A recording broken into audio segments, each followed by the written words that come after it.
Welcome to the Explainer. Today, we're going way past the routine clinic visit to explore the hidden, high-stakes engine of diagnostics, the medical lab.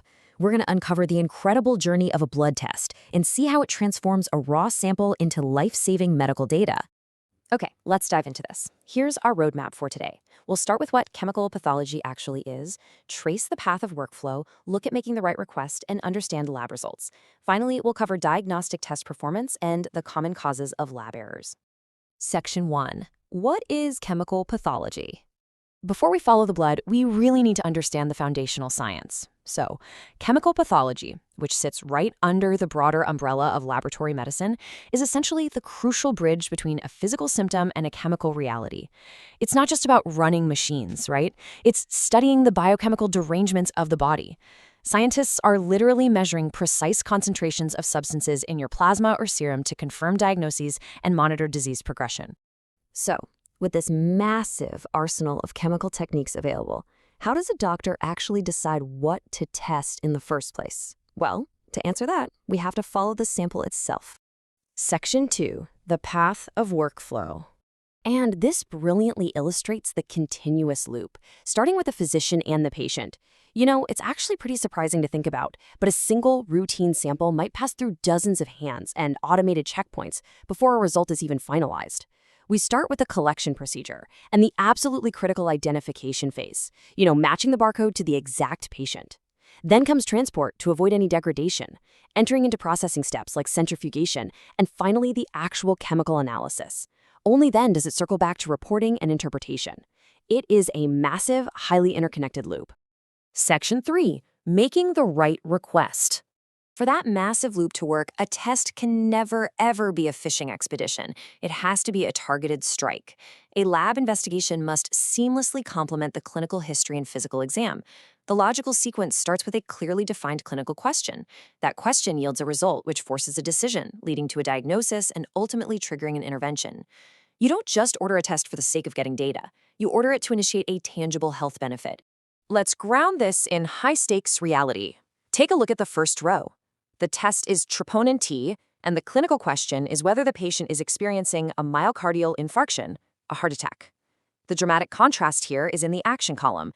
If the result comes back remarkably low, let's say 0.1 nanograms per milliliter, the action is to safely reconsider the diagnosis and skip an unnecessary admission to the ICU. But if it's elevated, that dictates an immediate life-or-death intervention. Every single ordered test is a specific question, demanding a specific action. Section 4. Understanding lab results. Once the test is run, the clinician has to interpret the data. But here's the thing. The chemistry in that tube is essentially meaningless without the context of the human being it came from. Biology naturally introduces a massive amount of variability, which basically forces doctors to act as detectives. Intra-individual causes, the ones on the left, mean your own daily habits like your diet, the time of day, or even just standing up versus lying down can actually shift your baseline lab results.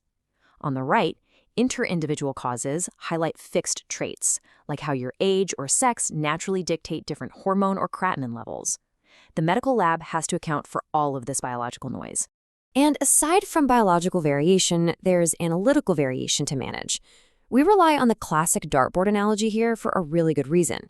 Accuracy is hitting the true value, the bullseye. Precision, on the other hand, is the method's ability to yield tightly grouped results on repeated attempts. But here's the catch. High precision with low accuracy just means you are consistently wrong. The lab absolutely demands both. Section 5. Diagnostic test performance. Getting those accurate numbers requires immense statistical rigor. I mean, we all know the ultimate, albeit unreachable, ideal is 100% sensitivity and 100% specificity. But the real insight comes when we translate those baseline metrics into predictive values.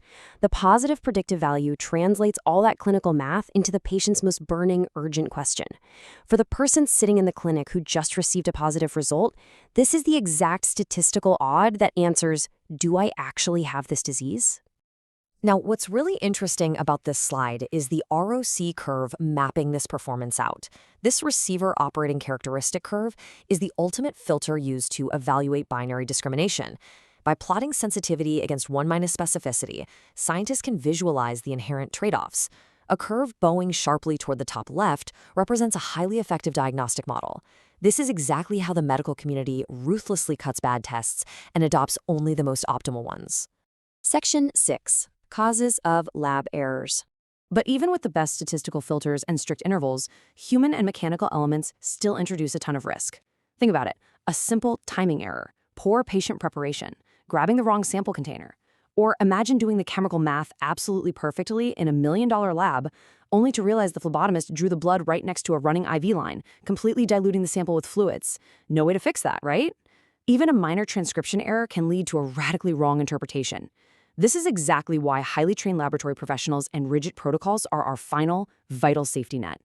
And that brings us to the end of our journey, from a highly targeted clinical question in the doctor's office through the incredibly complex workflow of centrifugation and chemical analysis, navigating a sea of biological variability and strict statistical curves, all the way back to a life-saving intervention. It is an absolute marvel of modern medicine.